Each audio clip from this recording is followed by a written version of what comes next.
सूरज अभी नौकरी की तलाश में है। घर की हालत ठीक ना होने के कारण उसकी पढ़ाई ज्यादा नहीं हुई है।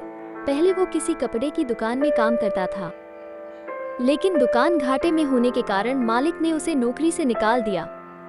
अब छोटे शहर में उसके लिए कुछ काम ज्यादा है नहीं, तो वो थोड़ा निराश है। एक शाम घर वापस जाते वक्त उसे झाड़ियों में किताब दिखाई देती है।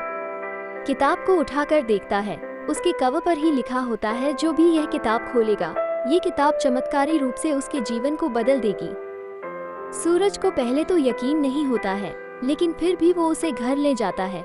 घर पर ले जाकर वो किताब को खोल के पढ़ना शुरू करता है।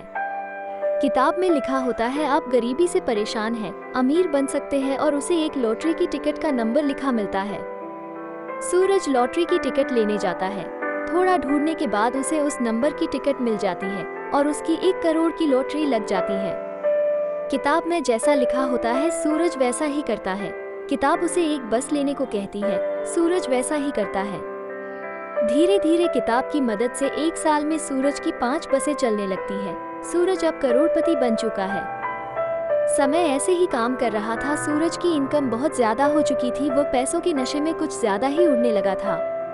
फिर एक दिन सूरज एक अहम नियम को तोड़ देता है। किताब की शर्त थी कि उसे रोज एक बार खोल के पढ़ा जाए। सूरज पैसों के नशे में एक दिन किताब खोलना भूल जाता है। फिर जब उसके अगले दिन सूरज किताब खोलता है, तो किताब की शर्त ना मानने की वजह से किताब उसे दंड स्वरूप उसकी आधी दौलत दान करने को कहती है, वो भी 2 दिन के भीतर। सूरज को लालच आ जाता है। वो किताब की बात नहीं मानता। उसकी बात ना मानने पर किताब उसे आखिरी चेतावनी देती है और लिखती है कि अगर उसने नहीं किया तो उसकी सारी दौलत बहुत जल्द खत्म हो जाएगी। सूरज को अब गुस्सा आता है। वो किताब को लेकर फिर जंगल में झाड़ियों में फेंक देता है और सोचता है कि अगर वो ठीक से काम करेगा तो ऐसा कुछ नहीं होगा। अगर यह किताब मेरे पास नहीं रहेगी तो मुझे इसका कोई भी दंड नहीं देना पड़ेगा, इसलिए मैं इस किताब को यहीं पर फेंक कर वापस अपने काम को ठीक से करूंगा। लेकिन सूरज जो सोचता है, ऐसा कुछ नहीं होता। उसकी एक बस किसी बड़े नेता के घर की दीवार तोड़ देती है। फिर सूरज पुलिस और कचहरी के चक्कर में फंस जाता है।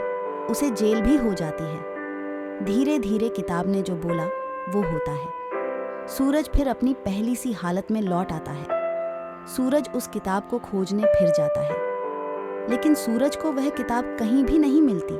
अब वह अपने सर को पकड़कर बहुत रोता है और बोलता है कि जीवन में हमेशा अपने कार्य को नित्य और नियम से करना चाहिए, लेकिन उसे वो नहीं मिलती। शायद अब वो और किसी का भविष्य बदल रही होंगी।